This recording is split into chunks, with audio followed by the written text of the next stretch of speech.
నన్ను పరిపాలింపవచ్చనే. సంతోషముగా పులకరించింది పాడిన సంగీతం, ఊరంతా దండోర వేసి సంతోషముగా పులకరించింది పాడిన సంగీతం, ఊరంతా దండోర వేసి తాగిన యేసుని జననం. నా యేసులాంటి దేవుడే ఈ లోకంలో లేడే, ఆ దేవదేవుని కుమారుడే భూమిలో జన్మించే.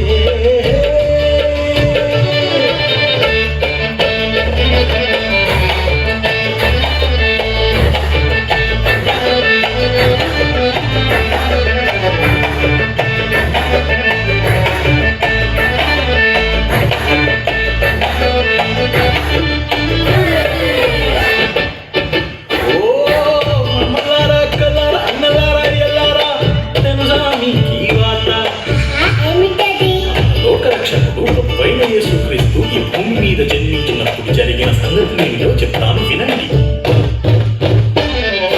అనగనగా యెరూషలేము రాజముండెనట, ఆ రాజములో హేరోదు మహారాజు ఉండెనట.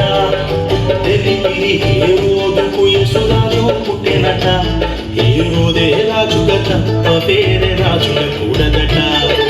అయ్యో పాపం హేరోదు ఆట సాగలేదట, రాజుని చంప కోరి ఆటదారి చేసినట.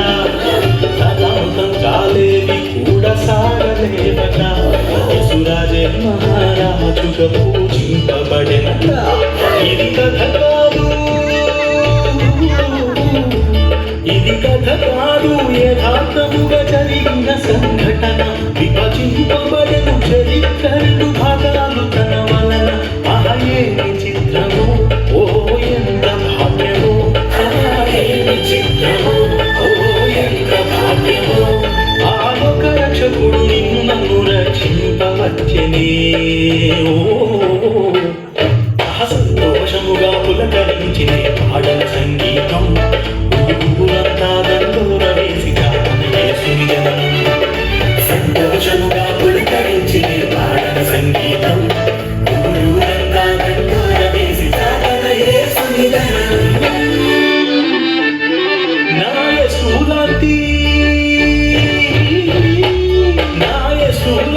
దేవుడే ఈ లోకంలో లేడే, ఆ దేవదేవుడి కుమారుడై భూమిలో జన్మించే.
ఇంకా చెప్తాను వినండి.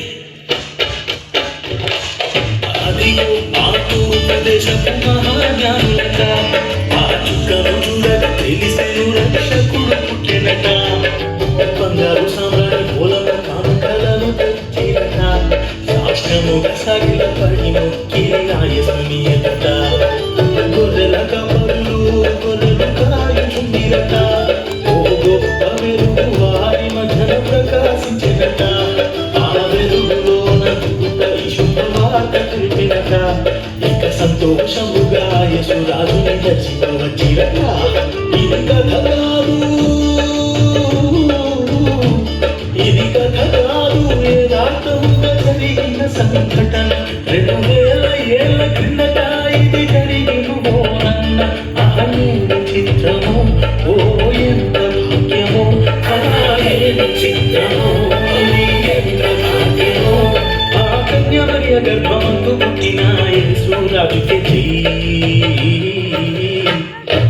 సంతోషముగా పులకరించిన